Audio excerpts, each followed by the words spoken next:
Welcome to Books in the Freezer, a podcast dedicated to the deliciously disturbing world of horror fiction. I'm your host, Stephanie, and today I am joined by author Jessica Leonard to discuss her latest novel, Conjuring the Witch, and books with supernatural horror. So, welcome to the show. Oh, thank you so much for having me. I'm excited. I am excited to have you. I was just telling you before we recorded, I finished reading your book a few days ago and I loved it. I have a lot of feelings about it. Ah, good. That's what we want is feelings. It is a book of feelings. Yeah. So, for listeners who are not aware, can you tell them a bit about the book? Yeah. So, Conjuring the Witch is about Steve and Nicole Warby, and they are a couple that has moved to the small town of Lillan to kind of start life as farmers. This is Steve's dream to be a farmer. And they join a little church there that happens to be located at the edge of a very large acreage of woods. And as we come to find out, each week the pastor of the church says there are witches in the woods. And he's not being metaphorical, we realize, as the book goes on. So Nicole Warby goes into the woods and she kind of comes out changed. And it deals with the patriarchy and how religion can be used to oppress people, particularly women, and how each woman shoulders that, and that you can become those things when they are forced on you. And I said particularly women, but all kind of minorities and Yeah. oppressed peoples and Yeah. LGBTQ, all those sorts of things. It has a lot of supernatural elements, but also a lot of scary things that are very based in reality as well. Oh, absolutely. Well, as longtime listeners know I have a lot of feelings about all those topics. Yeah. But I was going to ask, were you raised religious? So I was raised kind of a religious light, I feel like. It was a Protestant church, a Methodist church, and it was kind of bland. It was Mm-hmm. not fire and brimstone, devil doom kind of church, Mm-hmm. but it was still very this is your place and this is your place, and we don't necessarily go out of those places. And Yeah. I was raised in a small town, so you would see, sometimes as social activities for some reason, we would visit your friend's church this Sunday. And some of those would be very, fire and brimstone. This is you are going to hell and this is why you are going to hell and those sorts of things. So that was a awakening to me, like, whoa, there's a lot going on that I didn't realize. Oh, yeah.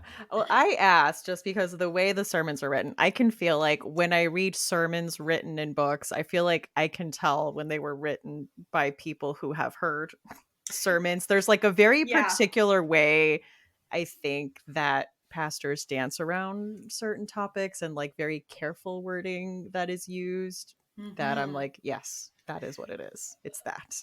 100%. Yeah, and I guess there's the exception to the rule, the Yeah. big mega churches that'll just come right out and say whatever it is they want. But then there's also, it's a subtle manipulation, Hmm. essentially, that, Yeah. and they've trained themselves to know I can say this and people will believe and follow me and accept. But if I went just a degree or two farther, then I might lose them. So you stick into this until they're like all on board. Yeah, because I was gonna say I was raised in like a fire brimstone fundamentalist church, but when we started going, it did not seem that way. That was not like the messaging we heard. It was not that blatant until we were like fully in and had integrated our whole lives, our whole Right. social lives into this church. And like the characters in your story, and no, it's a small town. Like they're farmers. What else is there to do? That is their social life. You see, like so many times Nicole is like, well, is it Sunday? I'm gonna go see people. Like I baked this casserole. Like this is when I Hmm. see people. That was my experience too. It was every day of your week was, okay, is there a church thing happening? Because Hmm. okay, so it's Wednesday, it's fellowship night, this is when we go, or this is children's church night, this is when we go to this. It was all Yeah. those different things that became your social calendar if you're a part of it, Yeah. which is a little culty if you think about, Yeah. Yeah. Oh, definitely. I mean, not to like go back to me, but I do feel like the one I was raised in was like full on cult. Like I went to Right. like the church school. So I was there Monday through Friday, then Sunday, then like Saturday for evangelism and then Wednesday night and then Thursday night activities. Like it was my life. Yeah, yeah. And that's, when people they throw around the word indoctrination a lot, and like, that's what that is, like, I don't Yeah. think you get it. Yeah. Well, and like they preached against like doing stuff like having outside activities, was like looked down upon and like, oh, you should be here with us celebrating this and you'd be shamed. Like it's like, people don't understand like when they're not in it, the Yeah. the hold that it has. We had one preacher in particular, which the way that church is set up, like you don't just have one and keep them. You kind of get a rotating staff every few years. But this one, he was very anti-Halloween, and I think I was in middle school at the time, and he was like, no, Halloween is of the devil and you're celebrating demons. And I was old enough to be like, okay. And that year, I was really in my mind too old to dress up, but we dressed up anyway, and I was the devil, like on purpose, to go around the town. Nice. Yeah, this is like, Right come on. on. That's perfect. I love that.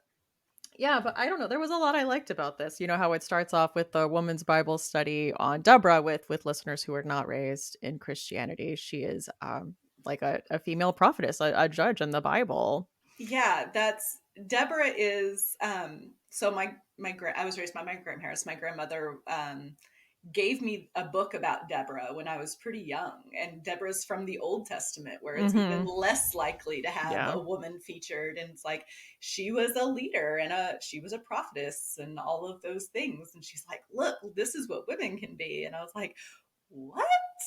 So even from that perspective at a young age, it was very crazy to hear about Deborah. She's one of those people that stuck with me even as like, if it's not obvious, I don't consider myself Christian now. Me But neither. but even after the fact, I'm like, why don't people talk about Deborah? There's like an Old Testament badass woman in here that's completely ignored. So that was Yeah. something I was kind of excited to bring to people who don't know about it. Definitely. And I loved the women's Bible study and how they weren't just, they were under this system, but I don't know if it's a spoiler to say like they do come together. Yeah, they do. And that was something that was important to me because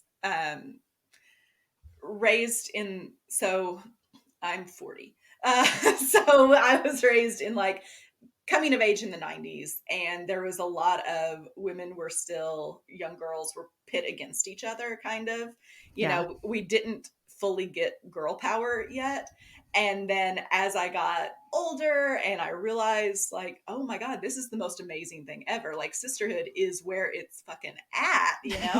So I was very excited for myself in that realization. So I wanted my women to have that as well, to have that, Mhm. like, look, whether we agree on everything or not, whether we're together on everything or not, we are coming together because we are women and we have this shared experience and shared bond together. I was happy for them for that. Yeah. I was happy reading it. But yeah, so we decided to do an episode on supernatural horror. So as an author, what interests you about adding supernatural elements to your stories? It is fun for one thing. There's a lot to be said for just straight reality in horror, but it's also very cool when you can add something that, it can't happen in your everyday life. And if you ground it the right way, you can still make your reader believe that it's something that is happening or could happen or whatever. But lets you bend the rules. It lets you warp time and space and put in some ghosts and some really weird stuff that's a lot of fun to play with. I mean, especially like your protagonists don't know what they're dealing with, and that adds a whole nother level of like some of the creepiest parts where at Steve and Nicole's house and like the things they think they saw are like women in the trees. I was like, ooh, yikes. Yeah.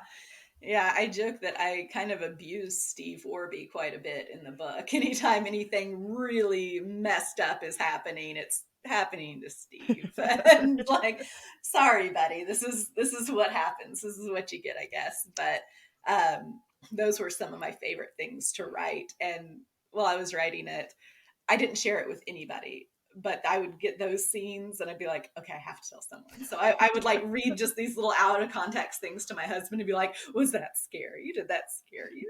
But that it's a lot of fun to put that in there. I'm sure. Well, one thing I like to do on the episodes is talk about movies that are also in that vein. So, what are some of your favorite supernatural horror movies?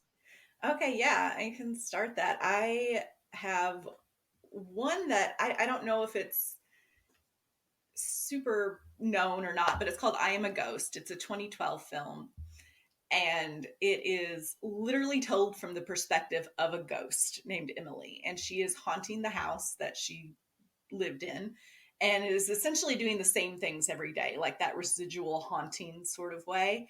And a psychic is brought in to help rid the house of ghosts of Emily, and she sort of develops a therapist-patient relationship with with this clairvoyant, this psychic that's brought in, and she starts to realize, things about her life or why she's stuck in this place. And it's really frightening, and there's some very bizarre moments in that, but it is high recommend. It's a very creepy movie if you can find that out there. I'll have to check that out. I've never even heard of that. I can't remember where I heard of it, but it took me a while to find it. So, but it's definitely it's worth your time, and it's a shorter one. It's a little over an hour, so Okay. I like my Wow. horror in that hour and a half range. Oh, I think that's when it works best. Yeah. Um, a movie I wanted to bring up that I kind of gave me some similar vibes as Conjuring the Witch was The Dark and the Wicked. I don't know if you've seen Yeah, that on Shudder. I have. That's a great one. It is a really good one, and I feel like a lot of people outside of like horror circles like haven't really watched it or heard of it. Like that's not something that I feel like got a lot of mainstream attention. I feel like if you're like plugged into horror Twitter and you like have a Shudder account, you've seen it and you know about it, but Yeah, that one is really good. I love the characters in there mhm, because they add a lot of depth to those characters. I feel like it's a really good one. they do. And then there's the isolated rural setting Hmm. and I don't know, a horror movie scare that always has me on the edge of my seat, like chewing my fingernails off is the like person chopping carrots and you know they're gonna chop a finger off. Yeah, that gets me every time. And I'm one of those people that like horror movies scare me, and Yeah. I'm not ashamed at all to be afraid by it. That's the point. But as soon as those cutting boards come You're out, I'm like like, oh God, here it comes. It's happening to me.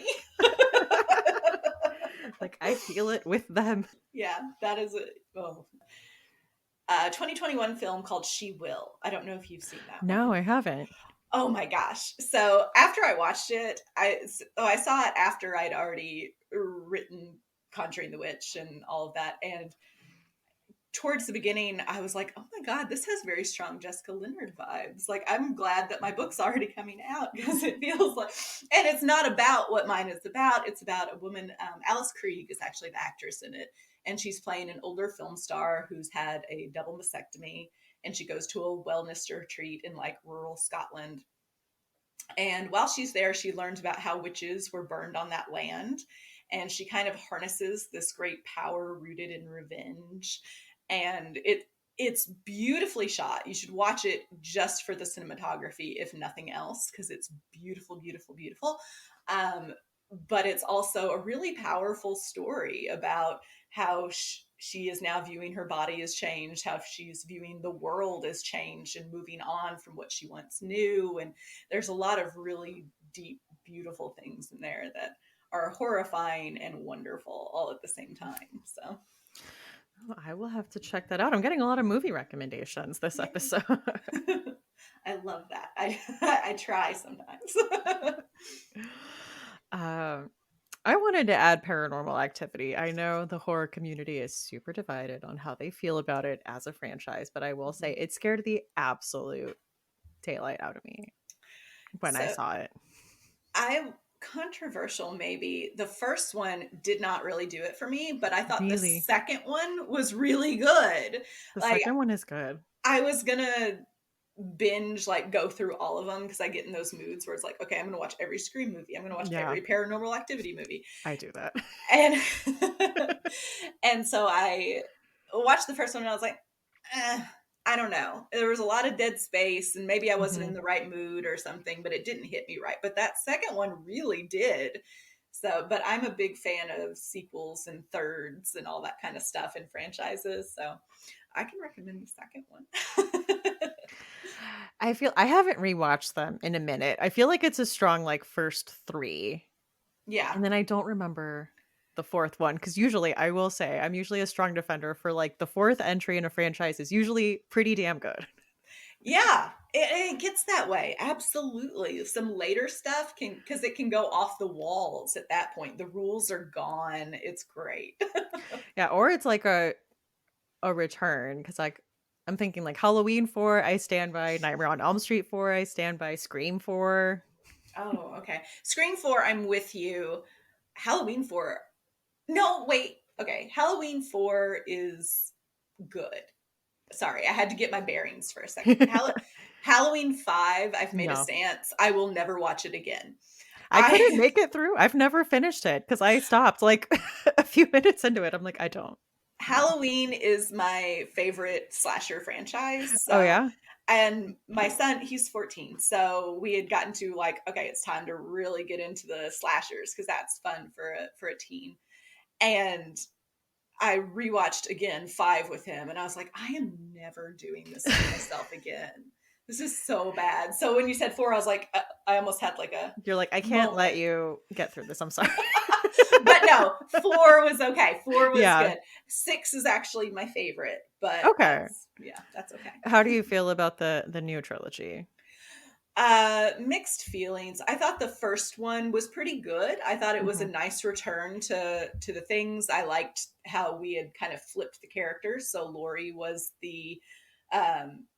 almost playing the role of Michael in that first return. You know, the tables were turned. She was the one going after him. The second one was god awful. I don't ever want to do that again. And I thought the third one actually had some fun ideas. I don't mind I don't mind when things deviate from what we've thought. So I kind of enjoyed the change, but I also didn't enjoy the end. So that's it I hit and gotcha. miss for me on that one. Yeah. Yeah, I also really liked 2018, and then, diminishing returns with kills Right. and ends. I have not rewatched Ends. I think I only watched it once, and I was like, "I don't know how I feel about this," and then someone said it's better on the rewatch, but I don't know. Yeah. And I don't know. maybe. I haven't done a rewatch on it either. It's too fresh. But I actually haven't revisited H2O Mhm. in probably since H2O. Oh, wow. But so I kind of need to do that one again because I can't call myself the Halloween, you know, whatever it is I call myself with that. If I don't know that one as well, but Yeah, you have to have all the movies fresh, so you can always have a fresh a ranking. fresh take all the time. Yeah. I also had Sinister on here. Yeah, Sinister. So, okay, so the first time I watched it, I didn't enjoy it. And it was a me problem. I recognize now because everybody was like, this movie is amazing. Like it consistently was popping up on people's top lists, all that stuff. Yeah. And so it's like, okay, clearly I'm the problem. So I did a rewatch on that and I was like, oh no, this is really good. Like it's very creepy and very, I love the snuff films in there. Like it's very realistic feeling when it's happening. It has Oh that my gosh. reality base that just, ooh, like, okay, yeah, that could happen to me and I don't like it. Did you watch it in theaters, or what was your No, experience first watching it? it was the at home. I Yeah. watched it at home the first time. So, Gotcha. Um, I watched it in college, and I went to like a fundy Christian college. We were not allowed to watch like movies or like, so it was already like I was breaking rules. So I was like hiding watching this like with headphones on a forbidden laptop, like worried someone was going to come oh, in. So it was a stressful experience, like all around. that's one of those things. Sometimes when you see it in the right environment or at the right Yeah. time in your life, completely different experiences. And I love that. That's one of the things that about horror movies that's very fun. Yeah. So very scary under those circumstances. Oh yeah, I can imagine. And then I had The Ring on here too. I love Love. The Ring. Me too. I I don't even know what to say. That's like one of the highest of the high movies for me in that everything about The Ring is amazing. I did see that one in the theater when it Oh came yeah. out. Yeah, yeah. I love that movie. I feel like I've told this story before, but I watched it at my aunt and uncle's house and I was like babysitting that day and it scared me. I watched it in the middle of the day and Yeah. it scared me. And it was like July 4th weekend. And I was spending the night and I was in the boys' room and they had like glow sticks out and one of them was like clicked into itself. So it was like a glowing ring on the floor. And I was like psyching myself up. I'm like, oh my God, I am gonna die in 7 days. Yeah. That is probably the running joke of my life is every time something like weird happens or the TV or whatever. Oh my gosh, I watched Skinamarink real recently. And after it was over, I don't know if you've seen it, but I Yeah. was like, am I gonna die in 7 days? Is that what's gonna happen? Like, what have I just seen?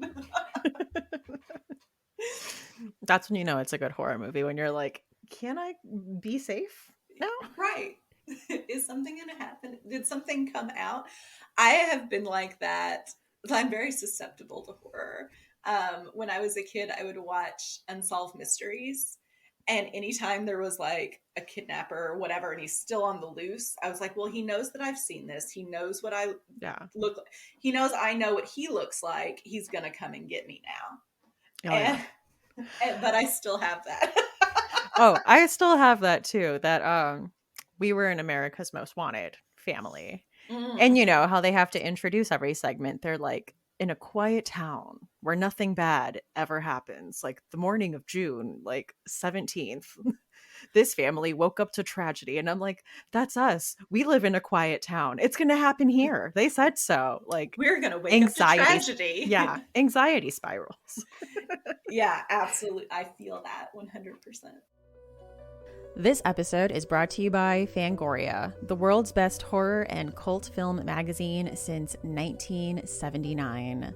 Listeners can use code Books in the Freezer to get 20% off their order. That includes, of course, merchandise and first-time subscriptions and single issues of the magazine. Not only are there tons of articles and interviews about upcoming horror movies, there's a regular segment by Stephen Graham Jones all about slashers called Slasher Nation, so you're going to want a copy. So again, that is code Books in the Freezer, and thank you, Fangoria, for supporting the show. Well, should we pivot into some books? Yeah, let's pivot to some books. Very exciting. Okay. Um, I had so much trouble coming up with the books I wanted to pick because I was like, I don't want to go with things that I know everybody's read or that I know have already been on the podcast 15 times. So there was so many things that I was like, okay, this has already been on the show. I'm not going to talk about this one. But I did pick one that was kind of a classic, Ghost Story by Peter Straub. Um, but I recommend it so much. And it's about, if you haven't read it, it is about four old guys who meet and tell each other ghost stories, which is, a great premise by itself. Would love to be in that club one day. But more so, it's about some horrifying things that they did when they were younger and how those are coming back to haunt them now. And for me, it's very much tied to a time and place in my life where I was when I read it, which so many of my favorite things are albums or whatever. I hear it and I'm like, oh, I'm back to this place. And so it feels just like terrible and nostalgic and so scary to me every time I think about it. That's one of my supernatural favorites, I think. And When did you read it first? Or like, when is the place um, it's taking you back to? so it's I'm gonna be dark for a minute, but it's all fine. But when I was a sophomore in high school, my grandfather died, Oh, And so it's fine. It was a while. But anyway, like I said before, I was raised by my grandparents. So that was like, my father dying essentially. And in the ICU waiting room, there was a lot of time being there, and I read that book during that time. oh So wow. it's not necessarily like happy memories, but I don't know. It's a very powerful memory, and Yeah. it's connected to that. And I think part of the fear and anxiety around those moments for me heightened the book. So Yeah. sometimes when people are like, I didn't get it, I thought it was kind of a slog. I hear that a lot for this book. Um, but for me, none of it was. It was just like fully immersed in horror for me. So, Oh, and you've reread it since then, you've oh, said. yeah, yeah, Okay. I have. Where would you rate it? Oh, I would put it in the freezer. I I am scared to death of that book. Like every time I pull it out, I'm like, yuck. But it's good stuff. I love that. Okay. My first pick is one I read pretty recently, and I don't think it's out until later this year. So apologies for that. But I just felt like it fit this episode. But that is The September House by Carissa Orlando. And this is about a woman named Margaret and her husband Hal who buy this large Victorian house that's for sale at just a very crazy price. Like they have to buy this house. And if you read horror, you know where this is going. Right. They move in, then they discover the hauntings. Like every September, the walls drip blood. And then there's just like screaming, ghosts appear, and the ghosts are terrified of something that lurks in the basement. So most people would get the heck out of there. But Margaret is not most people. And she's like, no, I love these hardwood floors and these original fixtures. I can deal with this. Man, I relate to Margaret already. I have made friends with the ghosts. Like I get the rules. The one ghost, I just have to go like find his mother's bones and like lay her to rest and I get peace for a few weeks. Like you just get used to like Man, I'm in love with this already. I am very excited to put that in my TBR pile because yeah, I can relate to that. I would be like, I put in a little too much work on this one. This is my house. I will dig up those bones if I have to. but her husband does not feel the same way. And after 4 years, he cannot take it anymore. And when the novel starts, you see that Margaret is dodging calls from her daughter asking to know where her father is. And she's like, oh, what is that? Oh, he's busy. He can't come to the phone right now.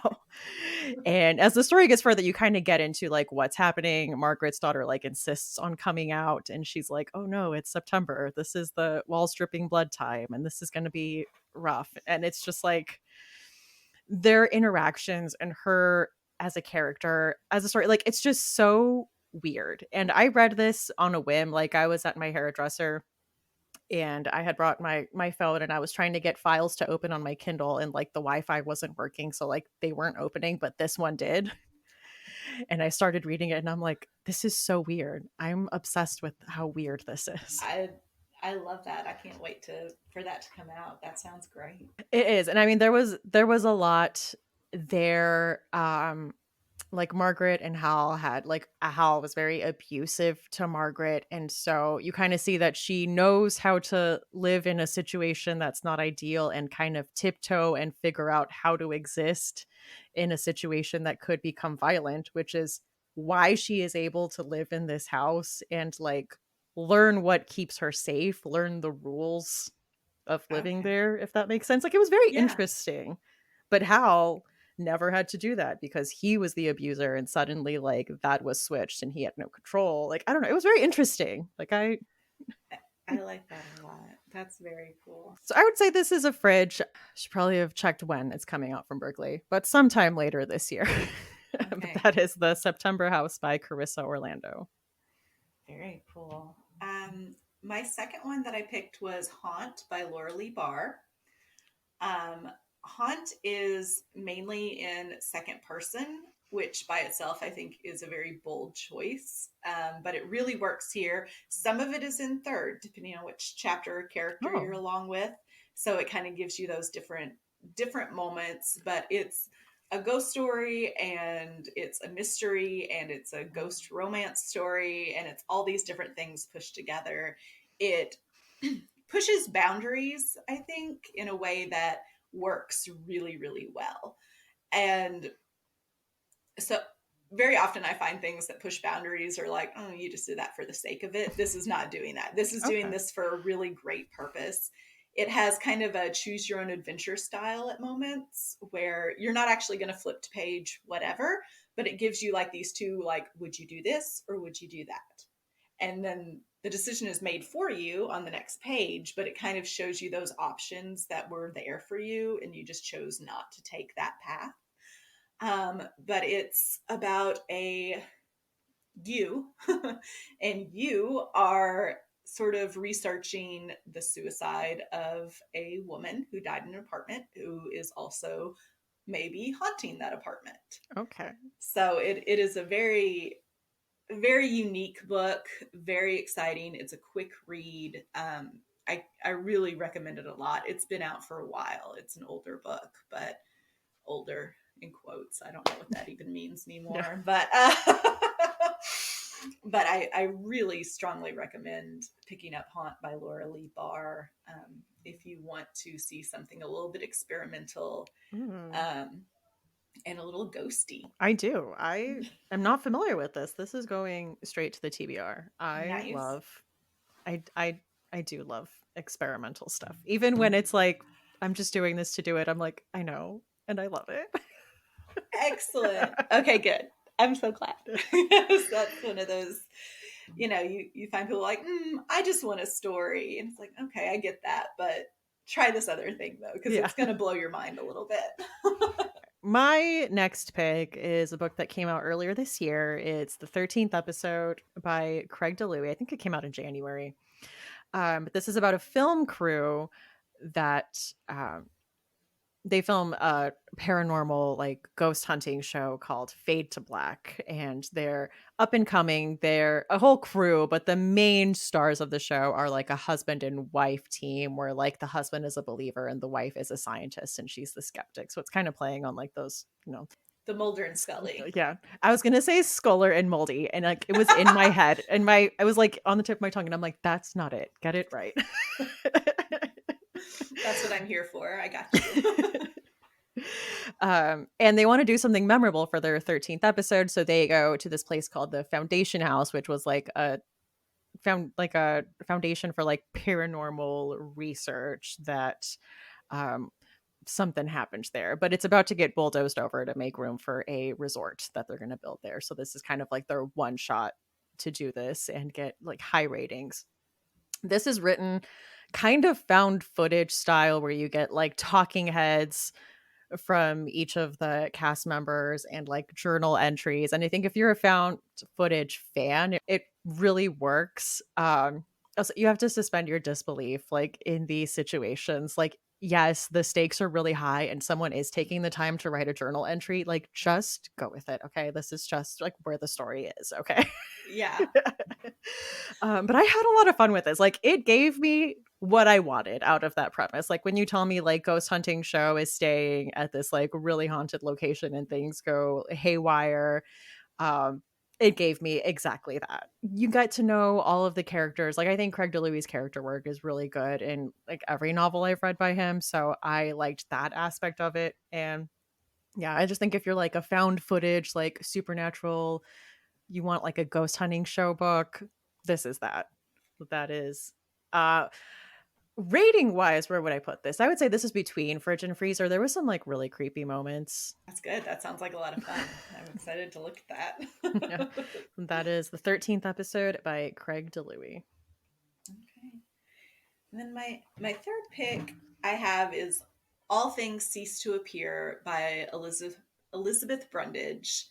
And this one is barely supernatural, so I'm really kind of stretching here. But there is a ghost, but it's very grounded in reality. It starts with a murder, essentially, like page one, we've murdered a woman, Oh and wow. then into that house, a new couple moves in, and things are awry, things are not good with that. Um, but there is also a ghost in the house, and the ghost is very side character, but the moments that we see the ghost and the moments that the ghost is there are incredibly chilling and very, like, a light bulb goes off in your head, kind of like, oh, there's a ghost, there really is a ghost, it's Yeah. really, really fun. Fun's probably not the right word, but for me it was. And she does a really amazing job of taking, her characters are very alive. They all have their own quirks and their own little things about them that don't necessarily have to be in the book, but I'm so glad they are, because that's something I love, is to know that this character loves to have a snack of tangerines and whiskey on a Wednesday afternoon or whatever. Those Mhm. weird little things about Yeah. people is so fun to me. So she gives a lot of that, but it's also pretty chilling. I would put this one in the fridge. I think it didn't make me hide under my covers, but I enjoyed every moment, and there were some pretty scary things happening in there. But it's a murder mystery slash murder might occur story with a little twist of a ghost in there. So that Ooh. was All Things Cease to Appear, Elizabeth Brundage. I'm trying to think if I'm familiar with that. I feel like the title sounds familiar, but I can't picture the cover, but it sounds very interesting. I will say that probably I don't know what year it came out, but close to when it came out, I think Stephen King gave it a little bit of a, Okay. hey, you should read this. Oh. I'm pretty sure she got the cherished Stephen King nod on this one, because I think that's what put it on my radar. And I was shocked when I read it, because I was like, this is not what I thought he Okay. was telling me to read. It's a very nuanced, honestly, it's if I were going to think about Stephen King, it's what I consider some of his best work is where he's really character driven, and this Mm-hmm. is very character driven. So All right. I will have to check that out. All right. My last pick is one that I've mentioned a few times, but I felt like it just fit this. So I had to. yeah, That is The Last Days of Jack Sparks by Jason Arnott. Have you read this one? yeah, I have great one. Yeah, I really like this one. So this is about Jack Sparks, and he is a investigative journalist, author, provocateur, like internet personality, and he is researching this book on the occult. As you're reading this book, you know that he died doing this project. And what you're reading is a posthumous manuscript. And so, like, while you're reading it, there will be like little edits and then like little chapters that are like inserts from the editor, which kind of adds to this feeling that like you are reading this posthumous manuscript. I This book creeped me out. And it is one of those things, like, where you were, like, what were your surroundings when you were reading this? I was working as an overnight baker, and I was like the only person in that bakery, like looking out at this like empty parking lot reading about these like creepy ghosts and like hauntings, and Mhm. it really got under my skin. So the memories I have of reading this book are that it absolutely terrified me. But like the chain of events of this starts off when Jack Sparks is watching an exorcism at the Vatican, and he makes some like snarky remark and like gets the attention of the ghost, and things go downhill from there, and just like a bunch of creepy stuff happens. Like, someone hacks his YouTube account and uploads this like weird 2-minute video that's just like weird dark footage, and he has no idea where it came from or like who did this or who hacked his account. So it's a lot of stuff like that. I had a lot of fun with this book. I will say the number one criticism this book gets is that Jack Sparks is an unlikable character, and I'm telling you, he is an asshole, and that is part of the story and who he is. So you need to know that going in, is that he is awful. He Yeah, is awful as a persona. He is awful to the people around him. He makes awful decisions. I like that I about do too. it. I love an unlikable character. There's so, like, very recently I read a book and I'm like, I love this. And I looked at the reviews and they're like, this woman was so pretentious and awful. And I'm like, And that was the charm. In Conjuring the Witch, when I was writing it, I was like, I feel like a lot of these people are incredibly unlikable, but to me, they're my darlings, you know. Yeah. But yeah, that's part of the charm. It's like Yeah. when you read, I don't know if you've read House of Leaves. Yeah. No one there is likable. There's no likable people there, but very similar to the book you're talking about. They both gave me that feeling of like something is right behind me and about to bite me or get me or grab me. And Yeah. if a book can actually give me that feeling, that's A plus. Yeah. So yeah, Yeah. very Yeah. And recommend. I think that's why this has always been so high on my list, was because it gave me that. Like, I Yeah, was genuinely unnerved so many times reading this book. Um, so yeah, for me, Freezer, that is The for Last sure. Days of Jack Sparks by Jason Arnott. Well, one of the traditions we have on this podcast is to ask our guests for a chilling obsession or something they've been enjoying in horror lately. Okay, yeah. So my chilling obsession right now is Benson Moorhead movies, Justin Benson and Aaron Moorhead. Pretty much every movie they're putting out, the most recent being Something in the Dirt, and then, but also Spring, Resolution, The Endless, all Okay. amazing. I actually spent a day, because I'm a giant nerd, watching kind of all of those movies back to back, to see the connections that are between them and the common themes and the little Easter eggs that they put in there, or just the same characters that they put in there. So well worth your time if you are also a giant nerd. But they combine science and supernatural, which I really love, Hmm. because there's this idea that supernatural things are just science, what science can't explain yet. But then to turn that around would be to mean that science is just supernatural things with an explanation. So I think that that's very fun, and they're very smart, character driven things. Spring, I watch every Valentine's Day because I think it's a romance movie, because it is. But so that is kind of my obsession right now, are those movies. Wow. I okay, when you said those names, I'm like, I know those names. I know those names. Like, what have they done? So I've only watched The Endless. I absolutely loved it. And then listened to a podcast and was like, oh, this is connected to other movies. And I was like, what? Yeah. And then I forgot to look into what those movies were. So I will be on the hunt for that now. Oh, 100% absolutely, you have to, because it is a world that is, I don't know, it's just really fun. And they are, they're writing, directing, doing the cinematography, so that makes it really pure. I think there, it's not being Hmm. diluted by other people's ideas and stuff, so it makes Yeah. it like special. You can feel that Yeah. it's passion projects in there. I love that. Okay. I'm going to have to look into that. My chilling obsession is a horror movie podcast I discovered. There's years worth of episodes here, But you found them. Go but I ahead. did. It was Random Number Generator Horror Podcast number 9. Okay. Which, did you ever listen to Welcome to Night Vale or like any of those Yeah. podcasts? Okay. It's Jeffrey Craner and Cecil Baldwin's like horror podcast. And the fun thing about it is like at the end, they have like two categories. So, like, okay, we're going to pick our next movie. Like, if I roll a 1, it's got to be a witch movie. You know, if I roll a 2, it's got to be a vampire movie. And then the second die is like a style die. So it'll be like decades or like type of movie.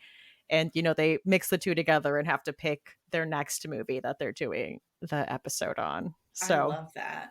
yeah, it was fun. And just, I listened to so much like Welcome to Night Vale. So just hearing the voices that I know in like a different context, being casual and talking about horror movies that they love was just such a trip. And it's been fun. I discovered it the way I discover like most horror movie podcasts is like I watch a movie and then I want to hear people talk about it because no one in my real life likes horror movies. So I'm like, I need to hear other people have discussions that I wish I could be a part of. Yes. And so I like type it into Spotify and I was like, oh, I guess I'll download this. And then I fell in love and went through the backlist. I'm still making my way through the backlist. That is very cool. So that is Random Number Generator Horror Podcast number 9. All right. And as you know, the second tradition on this podcast is to ask our guests for a final girl song. So, what is your jam? Okay. I told you I gave this a whole lot of thought, but I am choosing a song that was kind of influential to me for Conjuring the Witch. So we're going in that direction, but it is Hurricane by Lisa Loeb. And if you know Lisa Loeb at all, it's off of the Nine Tails CD that has the classic Stay on it as well. But yeah, Hurricane is going to be my pick for that one by Lisa Loeb.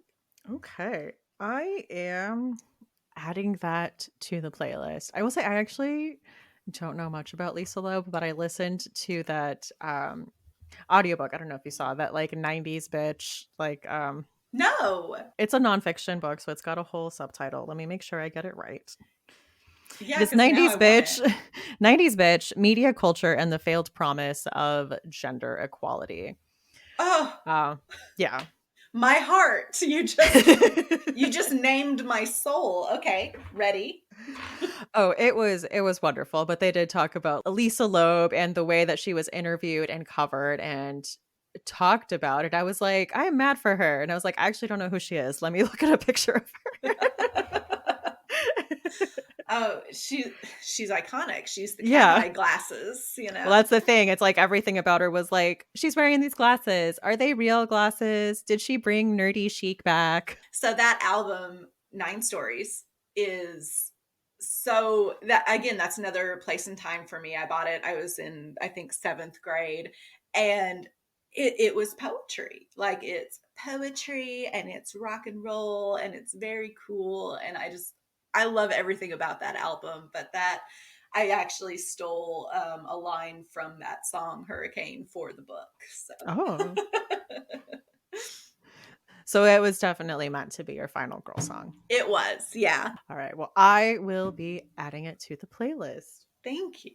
Well, Conjuring the Witch is available now. If you want to go get on that, listeners, you should. It's out from Ghoulish Books. And thank you so much for coming on and talking to me about supernatural horror. Oh, thank you so much for having me. I really had a good time. Oh, and I forgot, where can people find you online? Oh, mainly on Twitter. You can just look for Jessica Leonard, and I will be there. Well, thank you again. Books in the Freezer is a bi-weekly podcast. We post episodes every other Tuesday. You can find us on Twitter at Books Freezer Pod or on Instagram and TikTok at Books in the Freezer, or send us an email at booksinthefreezer@gmail.com. If you're looking for a way to support the podcast, there are a few ways to do that. One of them is to leave a review on a site like Apple Podcasts or Spotify. It only takes a few minutes. You don't have to write a lot. I think in most cases you don't have to write anything, but it's always appreciated. You can check the show notes for this episode and all previous episodes at booksinthefreezer.com, which will give you a list of books that were mentioned in this episode, as well as links to other ways to support the show, including affiliate links and links to Patreon and merch. So if all that sounds interesting to you, check that out at booksinthefreezer.com. I'm Stephanie. You can find me on Twitter at lady_Ganya. That's LADY_GAGNON, or on Instagram at That's What She Read, and that's with 2 A's. Thank you so much for listening, and see you next time on Books in the Freezer.